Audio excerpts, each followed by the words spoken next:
Scam. Scammer. Apa pernah kena scam? Aku ni scammer. Assalamualaikum dan selamat petang semua. Saya Abizul Ishraf. Setiap minggu kalau kita tengok berita kan, mesti ada je kes yang ada orang kena tipu dengan taktik scam ni, ataupun lebih dikenali dengan Macau scam. Lebih malangnya, mangsa ataupun orang yang kena tipu dengan sindiket Macau scam ni, mereka ni bukan kena tipu dengan wang jumlah yang kecil-kecil tapi sebaliknya dengan wang jumlah yang besar-besar seperti puluhan ribu hingga ke jutaan ringgit Malaysia. So dalam video hari ni kita akan tengok tentang apa tu Macau scam and macam mana Macau scam ni dia boleh tipu ramai orang, boleh memperdayakan ramai orang. So jom kita masuk dalam video. Sebelum masuk dalam main topik tu, aku beritahu lah apa tu scam. So scam ni dia adalah penipuan yang berlaku di internet. So how dia function adalah pemangsa ni, iaitu scammer tu, dia akan cari mangsa and dia akan menipu atau memperdayakan dengan memberi kata-kata manis ataupun janji-janji manis. So mangsa tu pun dia akan kena tipu dengan kehilangan ataupun kerugian wang tunai. Ramai yang menjadi mangsa kepada scam ni. So Macau scam ni pun dia adalah satu scam yang seperti biasa, tapi dia lebih besar daripada scam yang lain-lain tu lah. Kenapa taktik ni dinamakan Macau scam? Disebabkan dua pendapat. Yang pertama adalah sindiket yang buat scam ni, dia ni asal daripada Macau. Ataupun pendapat yang kedua pula adalah mangsa yang pertama kena tipu dengan scam ni, dia tu yang asal daripada Macau. So yang ni yang teori yang ramai yang percaya. Tapi kita tak tahu lah yang ni sejauh mana dia betul kan. Sindiket yang dia buat Macau scam ni kan, kita boleh kata mereka ni bijak juga. Sebab mereka ni ada hubungan antara bangsa dengan negara-negara lain, bagi tak membolehkan mereka ni kena tangkap lah. Macam tak mudah nak kena tangkap. Geng sindiket ni kan, mereka akan pastikan aktiviti mereka ni takkan terhenti. So katakanlah ada satu geng sindiket ni atau kumpulan ni kena tangkap dengan polis kan, lagi satu sindiket ni dia akan menubuhkan dua orang ataupun satu kumpulan yang baru. Kumpulan ni dia akan beroperasi tanpa menyedari kewujudan antara mereka ni satu sama lain. So, kalau nak explain bagi lagi faham kan, katakanlah ada satu kumpulan ni kalau dia kena tangkap kan, sindiket yang lain tu dia akan segera mewujudkan satu kumpulan yang baru sebagai ganti. Hubungan antara kumpulan operator ni akan diketuai oleh dalang-dalang utama sindiket. Macam ni Macau scam ni duk function. Taktik ataupun kaedah cara penipuan Macau scam ni, dia dikategorikan 4 selalunya. Yang pertama adalah hampa akan dapat satu panggilan daripada someone ataupun message daripada someone. Dia kata hampa memenangi hadiah ataupun memenangi something like wang tunai ke ataupun hadiah macam tu.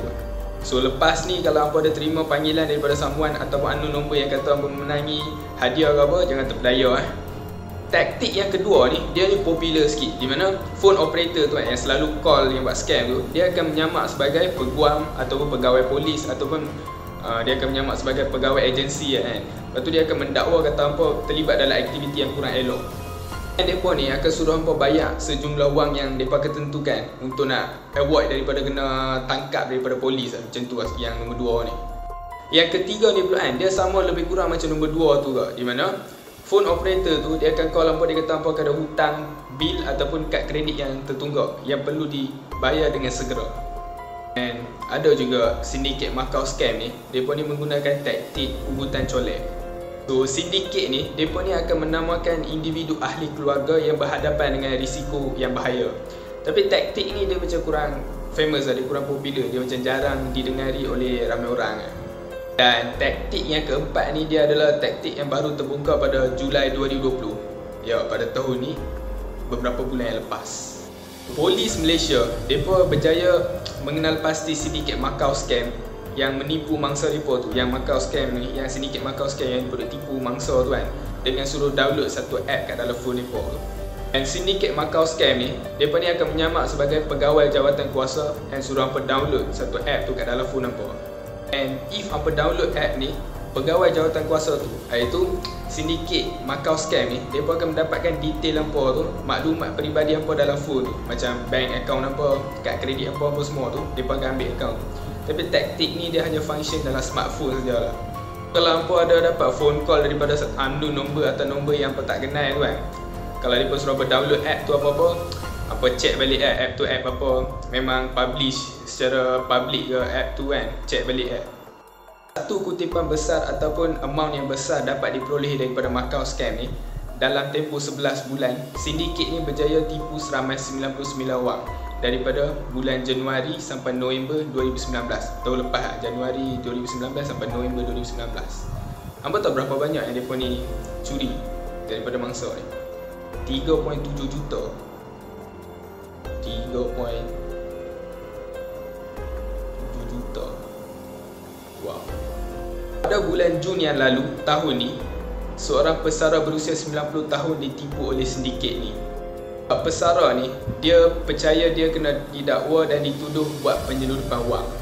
Sebabkan dia takut kena tangkap, dia transfer duit dia ke 7 akaun bank yang berbeza sebanyak 3.83 juta.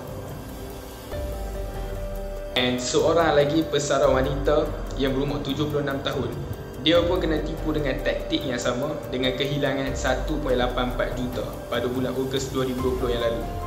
Demi nak mengelakkan dirinya kena tangkap, pesara wanita ni ataupun wanita warga emas ni, dia mengeluarkan semua simpanan dalam tabung haji dia, wang wasiat peninggalan ibu dia. Dia menjual semua barang kemas dia and dia meminta pinjam sikit ke adik-beradik dia untuk nak membayar duit sejumlah 1.84 juta kepada sindiket Macau Scam. Untuk golongan yang dia buat kerja macam ni, iaitu Macau Scam ni, kalau kita bagi hukuman yang maksimum, aku rasa tak cukup untuk mereka ni.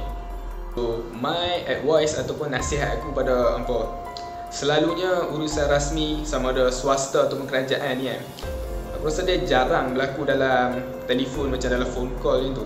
So if ada dapat phone call daripada unknown number ataupun meragukan dia minta hampa pindahkan sejumlah wang ni pada akaun mereka atas kes macam ni, dia kata hampa ada tuduhan macam ni better hampa buat pencarian dekat internet sama ada betul tak agensi ni betul ke tak ataupun tanya dengan orang yang percaya, orang yang ada pengalaman dalam benda macam ni, so refer dengan mereka. So apa pun, hampa jaga diri hampa and jangan mudah terpedaya dengan benda scam macam ni, sebab yang buat scam ni mereka ni tak kisah apa-apa. And aku nak beritahu kat hampa, jangan ambil sikap sambil lewa sehingga membiarkan mereka menjadi seperti ular sawah. So yang tu je aku nak cakap dalam video ni. Apa pun, stay safe. So kalau hampa suka video ni, like video ni. And kalau hampa ada pengalaman dengan scam macam ni, komen kat bawah. And share video ni kat kawan-kawan hampa supaya kita create satu awareness and kita pastikan hampa semua aware dengan benda-benda scam macam ni. And jangan terpedaya dengan benda macam ni. And kalau hampa tak subscribe channel ni, subscribe channel ni. So nanti aku akan jumpa hampa dengan video lebih menarik. Terima kasih. Ciao.